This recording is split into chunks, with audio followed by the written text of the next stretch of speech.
面对中国打压咱台湾，今仔日民间团体乌心学院就举办接力护台湾活动，对高雄出发，要行9天。伫12月初8时会行到台北，要伫华山园区用人阵摆出英文 Defend Taiwan， 向世界展现台湾人守护台湾的决心。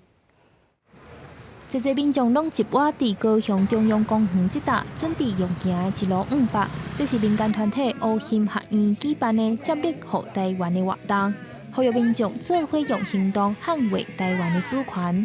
自15年前，美丽岛有数百个民主人士，希望台湾过更好的生活，自由、人权、民主。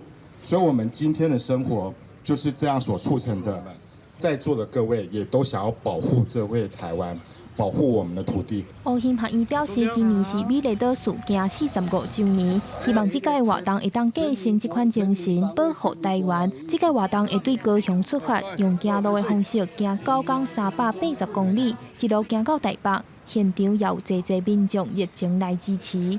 阮台湾人爱坚持，爱团结，甲代表讲，咱台湾虽然小。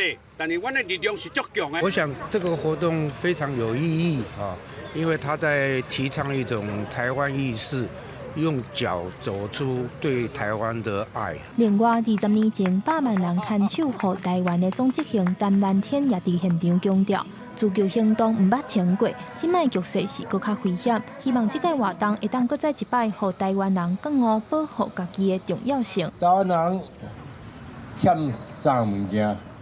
第一，无危机感；第二，敌我不分，敌我不分；第三，有通保护家己。另外，乌心学院也表示，这届接力护台湾的活动会伫12月初8行到上尾站华山中央艺文公园。目前统计9天总共会吸引上千人做伙来参与。伫上尾天会用人摆出 “Defend Taiwan” 这2个字，向国际展现台湾人捍卫国家的决心。记者张家嘅邱昭阳高雄报道。